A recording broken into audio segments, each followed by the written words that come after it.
Hechos capítulo 9, versos 1 y 2. Cuando usted lo tenga, diga amén.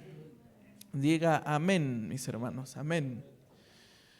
Bueno, ya está aquí. Dice Hechos capítulo 9, versos 1 y 2.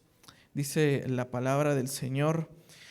Saulo, respirando todavía amenazas y muerte contra los discípulos del Señor.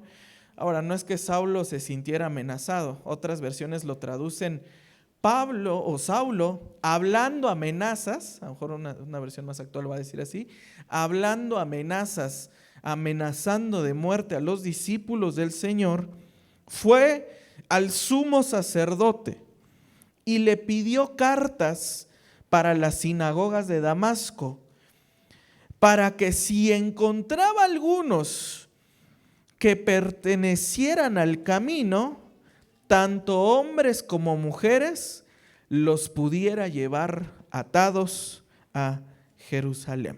Muy bien, vamos a orar. Padre, gracias, Señor, por este tiempo que tú nos das, porque has sido bueno con nosotros para siempre, Señor, es tu misericordia. Rogamos, Señor, suplicamos que ahora que vamos a estudiar, aprender de tu palabra, tu Espíritu Santo, Señor, abra por favor nuestros oídos para poder escuchar tu palabra, Señor. Nuestra mente para poder entenderla y nuestro corazón para que tu palabra, Señor, sea sembrada. Te damos las gracias en el nombre de Jesús. Amén y amén.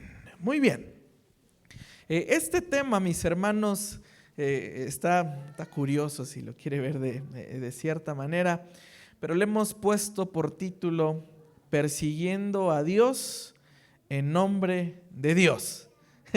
Muy curioso, pero persiguiendo a Dios en nombre de Dios. 1978, en todas las redadas que se dieron allá en Sudáfrica, había un médico espía llamado Eugene de Kock. Él inició su carrera defendiendo, o convencido más bien, que lo que defendía era el orden y la justicia de su nación. Él comenzó, se metió a la policía y dijo: yo sé que todo lo que voy a hacer lo hago convencido de que estoy haciendo lo correcto. Para lo cual su historia es conocida en algunos círculos militares. Torturó gente, asesinó gente, separó familias, dejó huérfanos a niños, dejó viudas, pero él decía: todo esto lo estoy haciendo en nombre de la ley y el orden de mi país. Cuando Sudáfrica tiene ya un orden político más estable como el que lo tiene ahora, que lo ha llevado a ser una economía emergente y una de las más fuertes del continente, pues lo agarraron y dijeron: no, pues todo lo que hiciste estuvo mal. ¿Cómo que eso que separar familias, dejar viudas, eso completamente está mal? Y él dijo: hice cosas terribles creyendo que yo hacía lo correcto, ¿no? El problema de Eugene no fue la falta de convicción, porque la convicción la tenía. El problema es que hubo ausencia de conocer qué era lo correcto. ¿Me entiende? Y así hay cristianos, y ese era el caso de Saulo. Saulo estaba convencido, y ojo con esto que le voy a decir. Saulo estaba convencido de creer en Dios. O sea, Saulo no era ateo, mucho menos pagano. Saulo no era pagano, no era un idólatra, no era una persona que adorara falsos dioses. Su convicción era servir, adorar y hacer todo en nombre de Adonai o de Yahweh. Es decir, el nombre de Dios que está en el Antiguo Testamento, que es el mismo Dios en el que creemos nosotros. ¿Me está entendiendo? El único Dios verdadero. ¿Sí? Oye Israel, Jehová tu Dios, o Yahweh tu Dios, el Señor tu Dios, uno es. Entonces, Pablo creía en el mismo Dios que creían los cristianos.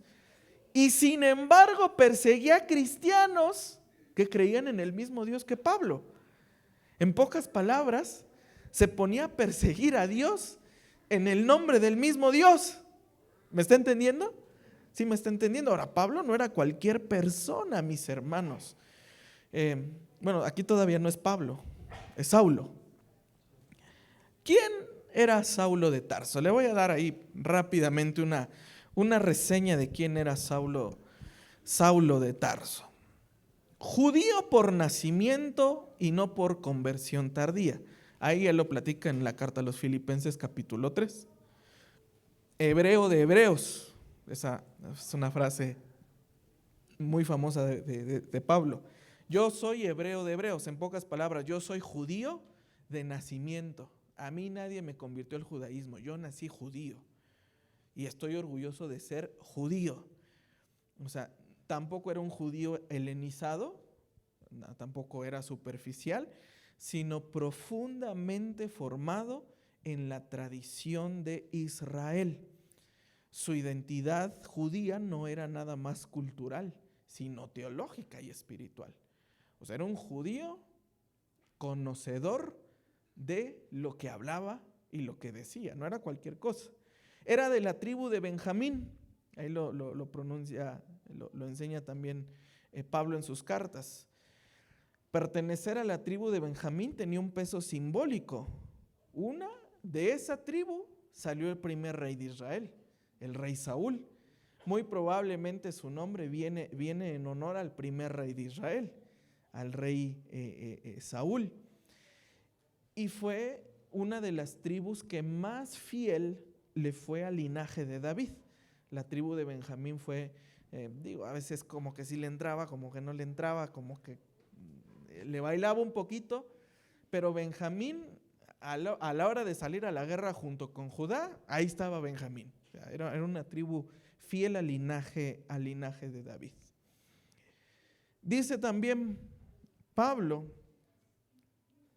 que era un fariseo.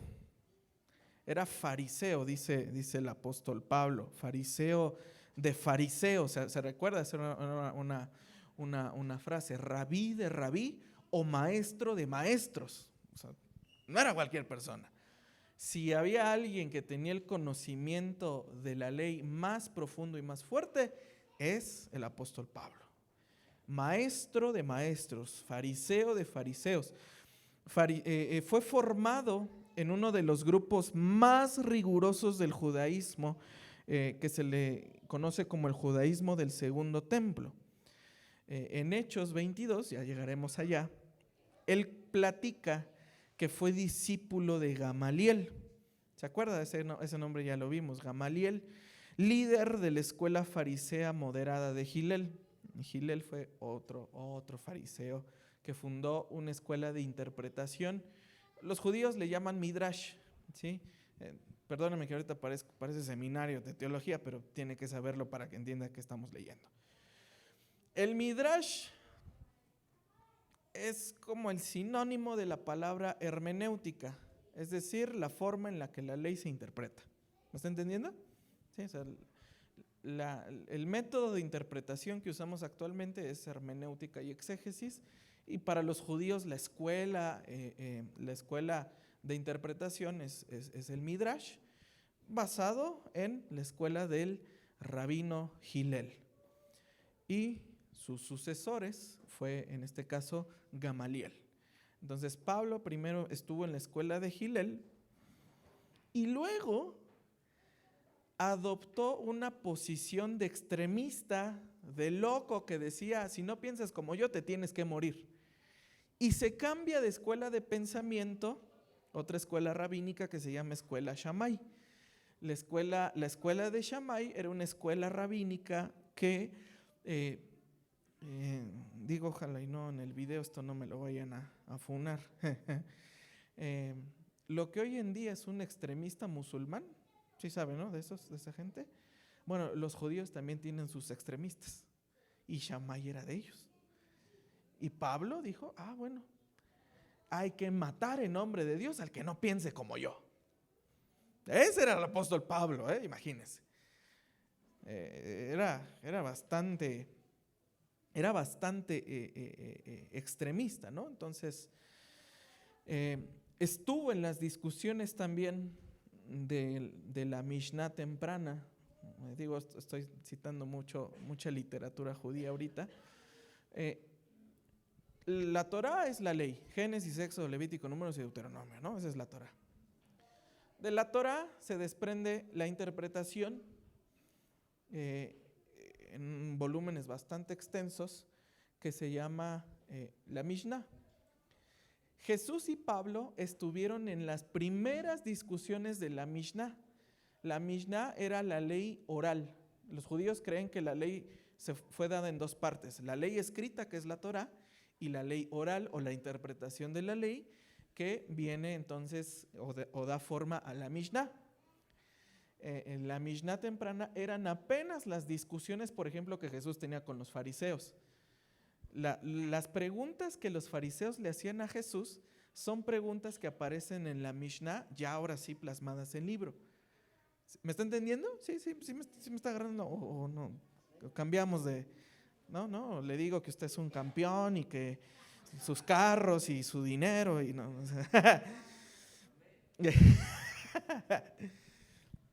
Ok, luego de la Mishnah, que es un libro, que es el comentario de la ley, sale otro tomo que se llama Talmud, ¿no? Entonces tenemos la Torá, que es Génesis, Éxodo, Levítico, Números y Deuteronomio, el comentario de la ley, que es la Mishnah, el comentario del comentario, que se llama Talmud, y luego hay comentarios de comentarios de comentarios de comentarios.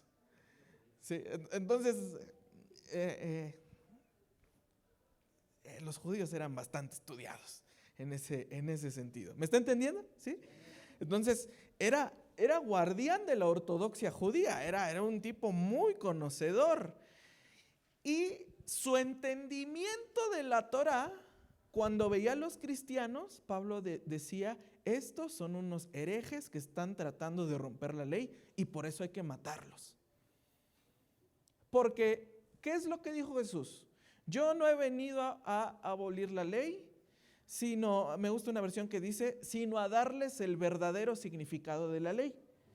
Pablo, al escuchar que había un cuate, y perdóname que lo mencione de esta manera, había un hombre que decía que la ley no se interpreta como cientos de años la han interpretado los judíos, pues para Pablo eso era una herejía.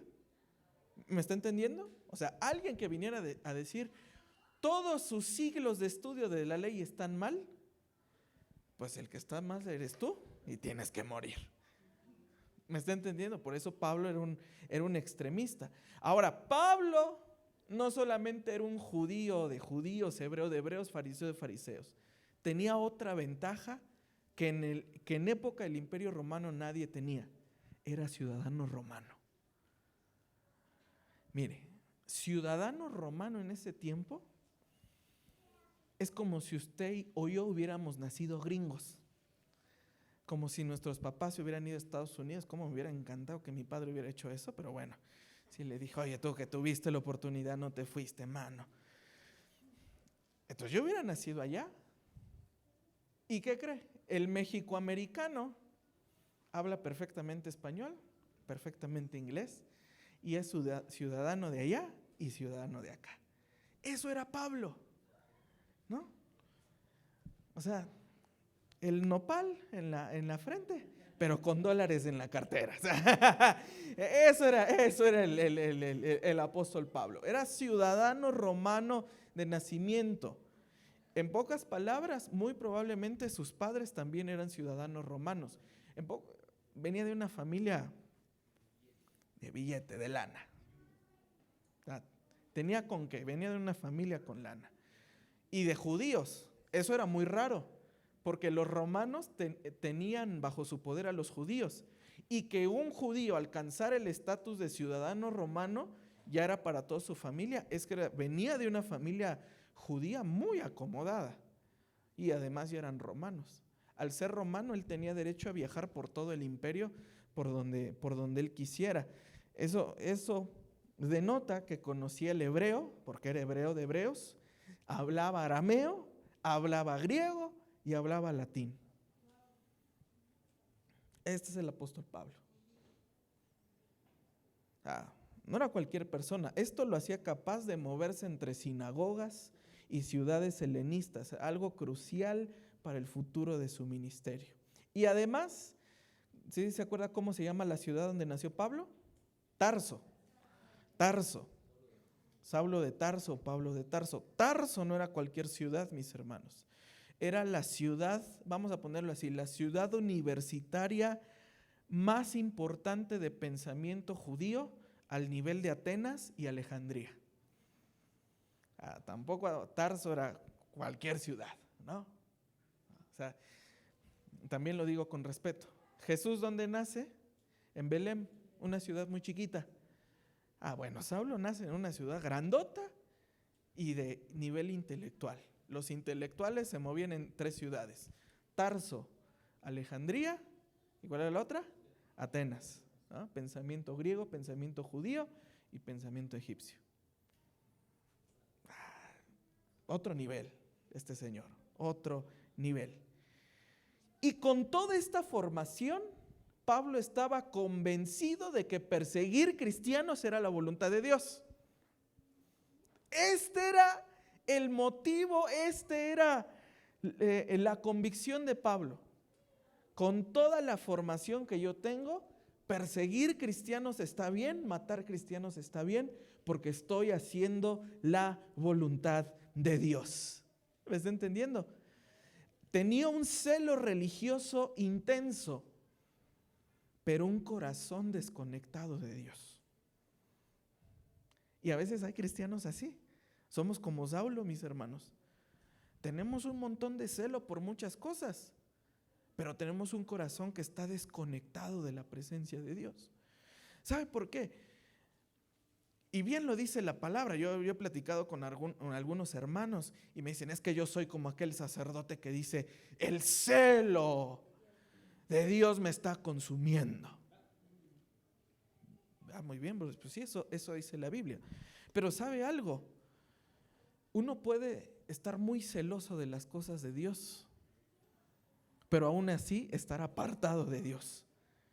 Puede hacer cosas en el nombre de Dios sin estar haciendo la voluntad de Dios. Eso se puede, mis hermanos. Eso se puede. Entonces, el apóstol Pablo, mis hermanos, el apóstol Pablo tenía mucha información, pero no tenía nada de revelación de quién era Dios. Conocía la ley, mis hermanos, yo creo que mejor que todos los apóstoles que Cristo dejó. Yo creo que Pablo, por eso hizo un ministerio aparte, porque dijo, estos cuates, bien está escrito ahí que Pedro, que no era un hombre letrado, ahorita les voy a enseñar doctrina verdaderamente, ¿no? Y tenemos la mayor producción del Nuevo Testamento y el hombre que más estableció la doctrina de la iglesia, ¿quién fue? Pablo. Lo digo con respeto para Pedro, porque sí, Pablo será muy Pablo, pero el que deja pasar o no es Pedro, ¿verdad? ¿O no? Sí. Pero el que conocía bien ahí la ley era Pablo. Mucho celo, mucha ortodoxia, pero nada de entendimiento y conocimiento de quién es Dios, mis hermanos. El conocimiento de Pablo es informativo, pero no era transformador. No transformaba. Por eso después Pablo escribió, la letra que hace, mata, y el espíritu vivifica. Ok. Muchos cuates me tiraban ese versículo cuando yo iba al seminario. Digo, lo dices porque tú no estudias, mano, ¿no? Pero a ver, vamos a entender qué estaba diciendo Pablo en ese sentido. Pablo no está diciendo que el conocimiento es malo. Pablo no está diciendo que la letra mata y que tener conocimiento es malo. Pablo ahí está utilizando la palabra ley. Mucha información de la ley te va a terminar matando si no hay un espíritu que vivifique lo que estás leyendo. Si no hay un espíritu que vivifique lo que estás estudiando. ¿Me está entendiendo? Pablo lo entendió perfecto. Tenía mucha letra que te estaba matando, pero no tenía el encuentro, la convicción, la experiencia con el Espíritu Santo para que todo su conocimiento cobrara sentido a la luz de la revelación de Cristo. ¿Me está entendiendo con esto? Ahora vamos a aterrizarlo. Voy a decir, bueno, pues, ¿para qué me platicas de un señor que vivió hace más de 2000 años? Y sí, Romanos, Gálatas, muy bueno. Se lo voy a poner así.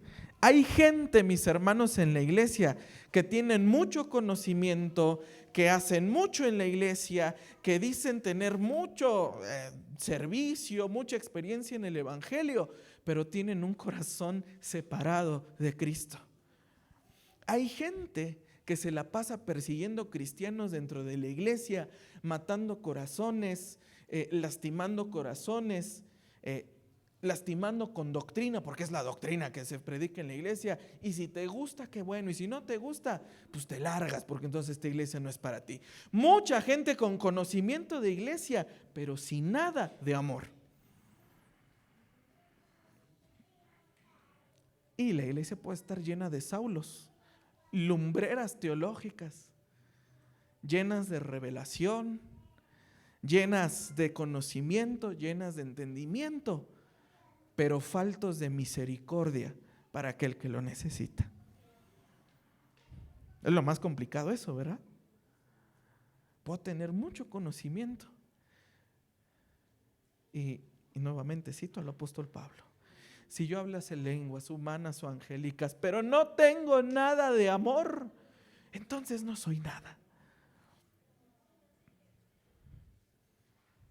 Todos los sermones que prediqué sin amor no sirvieron de nada.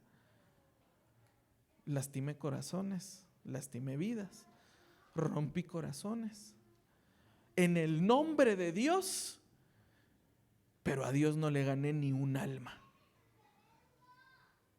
Porque quienes están mal son ellos, no yo.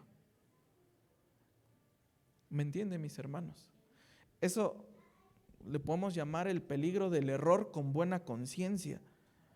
Decía Juan Calvino que el error más peligroso es aquel que se comete con buena conciencia, creyendo que estoy haciendo lo correcto, creyendo que estoy haciendo el llamado de Dios, creyendo que estoy haciendo en el nombre de Dios.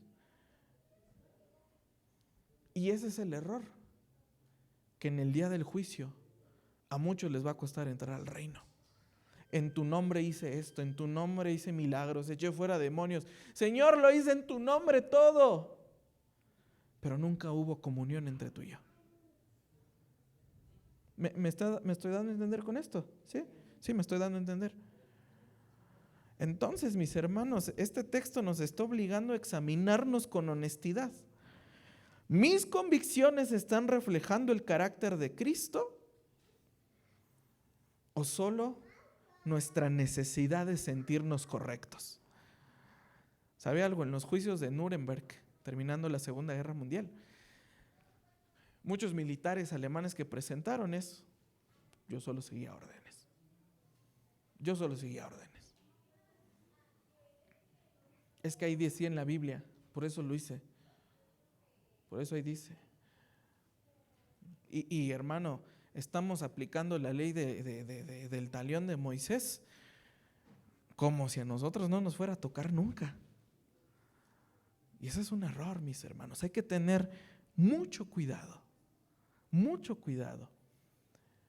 de no hacer cosas para Dios creyendo que las estamos haciendo realmente con el corazón de Dios a la hora de servir, a la hora de hacer las cosas. Porque podemos creer, no, si estoy en la iglesia ya todo lo que hago está bien. Y no, mis hermanos. En los matrimonios pasa, mis hermanos. Pasa. Sujétate porque la Biblia dice que te sujetes. ¿Estoy usando la Biblia? Sí. ¿Estoy citando la Biblia correctamente? También. Pero algo estoy haciendo mal. que estoy lastimando un corazón, que estoy rompiendo un corazón. Y luego llegan, ay, ¿por qué? Si yo usaba nada más la Biblia. Pues sí, mano, pero nada más para dar fregadazos. Nunca usaste la palabra para edificar. Nunca usaste la palabra para dar amor, mis hermanos. Entonces, esta pregunta es interesante. ¿Defendemos la verdad con el espíritu del Cordero o con la dureza del acusador? Hagas esa pregunta. ¿Defiendo la verdad con el espíritu del Cordero o con la dureza del acusador? ¿Me estoy dando a entender? Porque la Biblia el diablo también la usa. ¿Cómo la vamos a usar nosotros? Pero bueno, ya fue mucho contra nosotros. Sigamos, retomemos a Pablo. Versos 3 y 4. Y mientras viajaba al acercarse a Damasco, de repente resplandeció a su alrededor una luz del cielo, y al caer a tierra oyó una voz que le decía: Saulo, Saulo, ¿por qué me persigues? Saulo mandó cartas de, si ven un cristiano que habla de Jesús, apártenmelo porque yo voy a ir por ellos y me los llevo a Jerusalén para que ahí los enjuicien y los maten. Y ya cuando inició su misión en el nombre de Dios, la misión santa, la guerra santa contra los herejes, ¿verdad? Porque hay unos, mis hermanos, como les encanta exponer herejes, pero el evangelio nunca lo predican, ¿verdad? Les encanta exponer errores de los demás, pero el evangelio nunca lo predican. Mientras Saulo estaba dispuesto, ahora sí, a poner en alto el nombre de Dios matando cristianos, dice que una luz del cielo, de repente una luz del cielo iluminó y dice que se cayó a tierra. Aquí viene una leyenda, anécdota, que hoy en día yo lo veo más como chiste, que dicen que Pablo iba en un caballo, ¿no? Dicen, pero pues aquí no dice que iba en caballo, o en burro, no dice, o volando, no sé, no, pero de que lo tumbó y escucha una voz que le dice: Saulo, ¿por qué me persigues? Mire, mis hermanos, entienda aquí una cosa: Saulo no está buscando a Cristo. Saulo está persiguiendo la iglesia. ¿Está entendiendo eso? ¿Sí? Saulo no buscaba a Cristo. Saulo tenía el objetivo de: voy a perseguir a la iglesia. Y sin embargo, Cristo se le revela a Saulo. Y aquí apelo a la teología reformada. La gracia no le pidió permiso. Cristo no le pidió permiso. Simplemente Cristo se le reveló en el momento que quiso revelar. La gracia no pidió permiso, la revelación no pidió permiso. Hubo un momento donde la luz llega y lo confronta directamente: Saulo, ¿por qué me persigues? Esto revela una verdad central, mis hermanos. La conversión y la revelación de Cristo nunca van a ser de la iniciativa humana, sino que nace de la gracia divina que irrumpe incluso cuando estamos persiguiendo al mismo Cristo. ¿Me está entendiendo esto? Es difícil a lo mejor para lo que nos han enseñado. Yo me acuerdo hace muchos años que mi papá decía: cuando yo alcancé al Señor. Y ya años después cambió y dijo: no, cuando el Señor me alcanzó a mí, ¿no? Pues dijo que ibas correteando al Señor o qué onda, ¿no? Al contrario, tú te estabas escapando de Dios y Dios te tuvo que alcanzar a ti. La gracia te tuvo que alcanzar a ti. Entonces, ¿quién toma la iniciativa para salvar al hombre? Es Dios.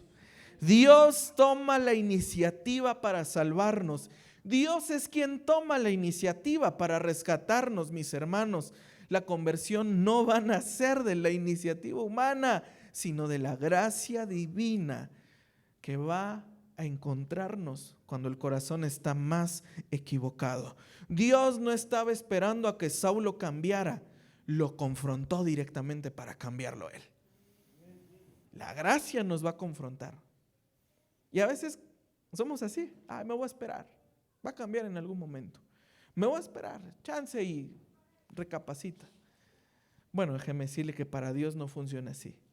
Dios no va a esperar a que cambie. Dios lo va a confrontar de manera directa. Y eso es lo mejor, mis hermanos, es lo mejor. Que Dios nos confronte de manera directa. Y mire, ¿qué hizo la luz?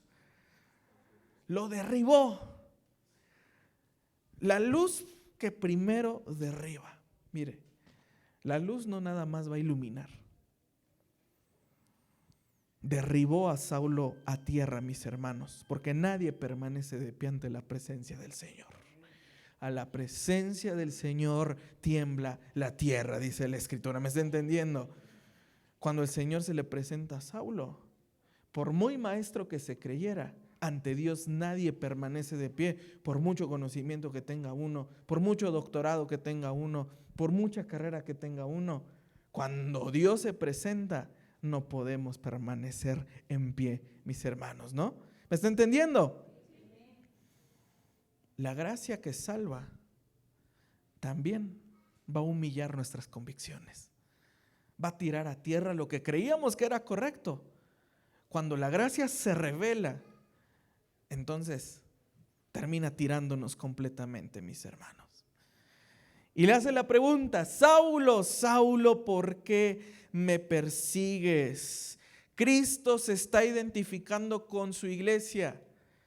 Cristo se está identificando y le está diciendo: Saulo, aunque utilices mi nombre para hacer cosas, a quien estás afectando también es a mí. Cristo se está identificando con su iglesia. Decía Dietrich Bonhoeffer: Cristo existe de forma corporal en su iglesia. Por eso le decía, usted y yo somos la imagen y la representación de Cristo en esta tierra. Debemos de comportarnos como tal. Debemos de llevar el testimonio como tal, mis hermanos.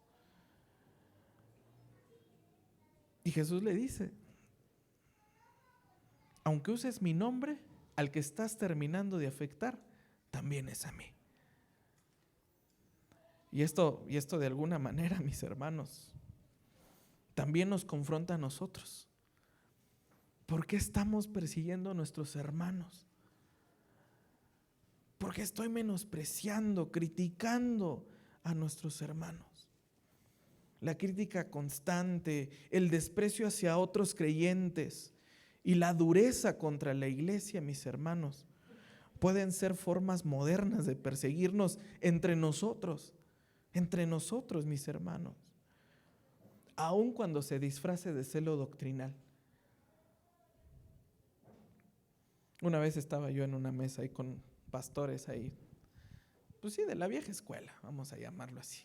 La vieja escuela, entiéndase, 40 y tantos para arriba, ¿no? Ya la generación que viene para acá, estamos en 30 para abajo.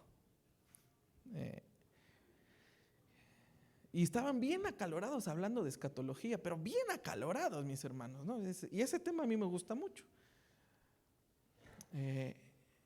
Y como no se ponían de acuerdo, uno de ellos dijo: por eso, yo me separé de tal iglesia, porque vivían en la ignorancia.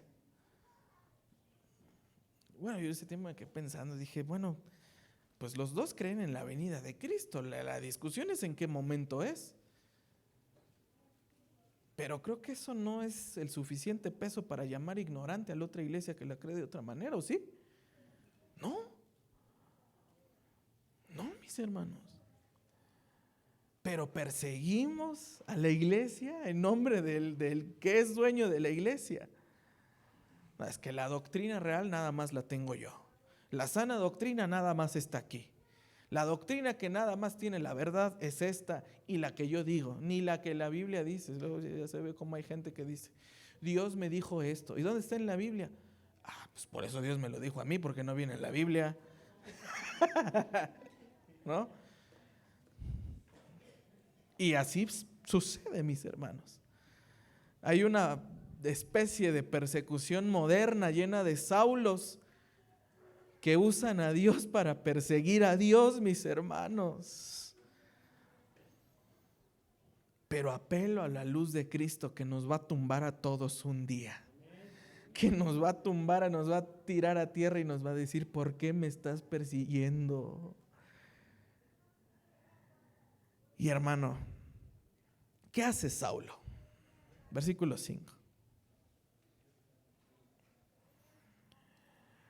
La pregunta: ¿quién eres, Señor?, le preguntó Saulo. Y el Señor le respondió: yo soy Jesús, a quien tú persigues. Un eco de la pregunta que le hizo Moisés al Señor en la zarza. ¿Y quién me va? Y cuando me pregunten quién me envía, pues ¿quién eres tú? Diles que yo soy el que soy. Saulo no hace esa pregunta porque estaba atónito. Hizo una pregunta rabínica. Así como Moisés preguntó: ¿y quién me manda? Ahora Saulo dice: Señor, ¿quién eres tú? Y Jesús le responde en forma rabínica: yo soy. O sea, Jesús le responde como le respondieron a Moisés: yo soy. No es el que te platican, el que le predican, no. Se te está presentando: yo soy. Y Pablo, mis hermanos, Saulo en este momento, perdóname que ya le digo Pablo, me la pasé toda la pandemia estudiándolo a él. Mis hermanos, cuando Dios confronta al que más conocimiento tiene, se da cuenta que uno no sabía. Se da cuenta Saulo que no lo conocía. Años y años, toda su vida estudiando la ley, y no conocía al dador de la ley. Y por eso Cristo no se le presenta como una alternativa, no se le presenta como una escuela de pensamiento, sino como el punto decisivo: yo soy Jesús. Yo soy Jesús. Entonces, mis hermanos, si no conocemos a Jesús, no hagamos cosas en el nombre de Jesús. Si no sabemos quién es Cristo, no hagamos cosas en el nombre de Cristo. Si no conocemos el carácter de Cristo, no hagamos cosas diciendo que esto refleja el carácter de Cristo, mis hermanos. Toda fe debe de tener un encuentro con Cristo directamente. No con que el pastor lo ministre, no con que le platique, no con que le diga, no con un libro, sino directamente con saber quién es Jesús, mis hermanos. ¿Quién es Jesús? Entonces, mis hermanos, sin Cristo, toda espiritualidad va a quedar completa y peligrosa. Si Cristo no es el motivo, mis hermanos, entonces, por muy espirituales que nos veamos, terminamos siendo religiosos. Por muy espirituales que nos veamos, terminamos siendo legalistas. Por muy espirituales que nos sintamos, terminamos siendo personas que van a terminar persiguiendo a la iglesia de Cristo en su propio nombre. ¿Y sabe algo? Eso es algo que los cristianos hacen constantemente. Y ni el diablo hace eso. ¿Sí sabía eso? Que el diablo no se persigue a sí mismo. Lo dijo Jesús, lo dice la Biblia, los que son maestros de la palabra. Porque el diablo no se va a dividir a sí mismo. Yo me acuerdo que estaba con un pastor de Colombia y me platicó ese pasaje y me decía, ya sabes cómo oye, parce, fíjate, este verso, ya con su tono colombiano, que esos no me salen. Me decía, yo no sé si hay alguien más grande que el diablo. Digo, ¿por qué? Porque aquí dice que el diablo no se divide. Digo, sí. Entonces, ¿quién causa la división si el diablo tampoco se divide a sí mismo? Digo, creo que lo estás entendiendo mal, pero entiendo tu punto, ¿no? O sea, que ni entre diablos no se hacen jaladas, pero entre los cristianos lamentablemente sí, ¿no? O sea, la división no le eche la culpa al diablo porque es usted el que está sembrando cizaña. ¿Me entiende? Porque no hay un conocimiento pleno de quién es Jesús. No hay un conocimiento pleno de quién es Cristo.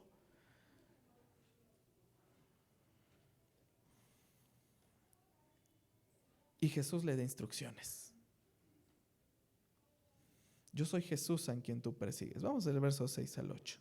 Levántate, entra en la ciudad y se te dirá lo que debes de hacer. Los hombres que iban con él se detuvieron atónitos, oyendo la voz, pero sin ver a nadie. Es una visión que solamente Saulo tuvo. Saulo se levantó del suelo, aunque sus ojos estaban abiertos, no veía nada. Y llevándolo por la mano, lo trajeron a Damasco. Miren, mis hermanos, la ceguera de Saulo no es destrucción, sino que es una disciplina redentora. ¿Nunca se ha sentido que ya no tiene rumbo a dónde ir? ¿Se ha sentido alguna vez así?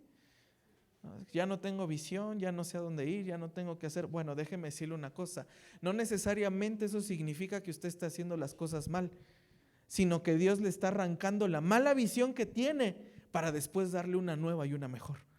¿Me está entendiendo? No necesariamente a veces quedarse sin visión es sinónimo de alejarse completamente de Dios o de perder el rumbo. Dios nos está metiendo primero a disciplina redentora para enseñarnos realmente que es una buena visión. Le quitó su visión a Pablo y le quitó su control. Y es ahí donde inicia la fe. Porque ya no tengo fuerzas, ya no tengo visión, me quedé tirado en el piso y ahora ¿qué hacemos? Es ahí donde inicia la fe. Y Dios le habla y le dice, levántate y entra en la ciudad. Señor, ¿cómo me levanto si ya estoy ciego? ¿A cuál ciudad? ¿A dónde está la ciudad si ya estoy ciego? Porque es ahí donde entra la fe. Porque ya no es en nuestras fuerzas. Ya nos dimos cuenta que nuestro conocimiento ahora sí no sirve de nada. Ya nos dimos cuenta que ahora sí nuestras capacidades no sirven de nada porque Dios nos acaba de quitar todo lo que pensábamos que nos hacía ser nosotros. ¿Me entienden, mis hermanos? La conversión auténtica implica dejar de controlar y aprender a depender. La fe comienza cuando el orgullo termina. Cuando nuestras fuerzas terminan, ahí entra la fe. Cuando más débil se siente, mis hermanos, no busque fuerzas porque no las va a encontrar. Ahí entra la fe. Y el único que lo va a poder fortalecer es el Señor, mis hermanos. Es lo que Agustín de Hipona le llama la teología del quebranto. Cuando el Señor te quiebra completamente, decía Agustín, Dios hiere para sanar y humilla para levantar. ¿Me entiende? Mis hermanos, la ceguera prepara a Saulo para una visión más profunda y más amplia de lo que Saulo iba a ser como apóstol del Señor. Le quita la visión, le quita su conocimiento, le quita sus fuerzas. Y ahora sí dice, te voy a enseñar a vivir por fe. Te voy a enseñar a caminar en fe con una visión más allá de lo que tú estás pensando, Pablo. Hermanos, muchas veces Dios permite crisis que nos van a desarmar. Dios muchas veces va a permitir crisis que nos van a dejar tirados. Y no es por ataque del diablo, no es por abandono de Dios. Incluso no es porque usted es el más malo pecador de todo el universo. Esas crisis, mis hermanos, es para enseñarnos que nuestras propias fuerzas no vamos a poder, sino que ahí es donde entra la fe en Cristo. Y digamos, Señor, voy a caminar en fe. Voy a caminar en fe. Dios a veces, mis hermanos, nos ciega para que dejemos de confiar en nosotros mismos y aprendamos a confiar en el Señor. Y el versículo 9 dice, estuvo 3 días sin ver y no comió ni bebió. El desierto del interior. El desierto del interior. Y digo, 3 días también es simbólico. 3 días el Señor estuvo en la tumba y 3 días Saulo estuvo ciego, tirado a saber dónde, sin comer, sin beber. Saulo ahí tirado 3 días. Para que dijera, Saulo, ahora sí, muerte juntamente con Cristo para que al tercer día te levantes juntamente con Cristo. 3 días sin comer y sin beber representan, mis hermanos, ese proceso de muerte simbólica, si lo quiere ver. Saulo debe de dejar de morir su antigua identidad antes de recibir una nueva. Ahí se estaba muriendo el viejo hombre, el perseguidor, el asesino, el traicionero. En esos 3 días ahí se estaba muriendo. Y es la obra invisible de la gracia. En esos 3 días no hubo milagros, no hubo palabra profética, no hubo nadie que estuviera con él. Pero Dios estaba trabajando en su corazón en lo oculto. El silencio, mis hermanos, no es ausencia divina. Como una canción de Alex Campos que sacó hace muchos años. Es el taller del maestro, donde en silencio está haciéndonos nuevamente, trabajando con nosotros nuevamente, mis hermanos. Por eso se requiere formación antes que comisión. No podemos comisionar sin antes formar. Pablo pasa formación antes de ser enviado. Decía Henry Nouwen, la soledad es el lugar donde Dios nos rehace. Entonces, mis hermanos, Dios no va a enviar a nadie sin que antes transforme todo lo que somos. Dios no nos va a enviar si no cambiamos nuestro carácter. Dios no nos va a enviar si no cambiamos la mala manera y las malas mañas que tenemos. ¿Quieres ser enviado? Déjese transformar por el Señor. ¿Quieres ser enviado? Métase al taller con el Señor. No va a haber palabra, no va a haber milagros, va a haber formación en silencio. Para que salga un carácter transformado, mis hermanos, porque a veces hay prisa de servir sin ser transformados. Y eso produce líderes que están dañados y comunidades heridas. Necesitamos formación. Necesitamos transformación de carácter, mis hermanos. Dios nos va a transformar en el silencio para que luego nos use con poder. Pablo recorrió a pie, a lo mejor algunos tramos a caballo, como si hubiera caminado de la ciudad de Nueva York hasta la ciudad de Londres unas 2 vueltas. Fue todo lo que Pablo caminó llevando el evangelio de Cristo. Cuando Pablo regresa con una visión, Pablo dice, yo tengo que predicar el evangelio en todos los rincones del imperio. ¿Y quién se podía mover libremente por el imperio si no es un ciudadano romano? Dios utilizó toda su formación, todas sus capacidades, ahora en beneficio del reino de Dios. El único que sí se podía mover libremente y hablar los idiomas del imperio, pues era Pablo, mis hermanos. ¿Quién era el que podía tener la autoridad de meterse a las sinagogas y ponerse a debatir y ponerse a dialogar? Pablo. Cuando llegó a Atenas, llegó con los filósofos a debatir y les terminó predicando el evangelio.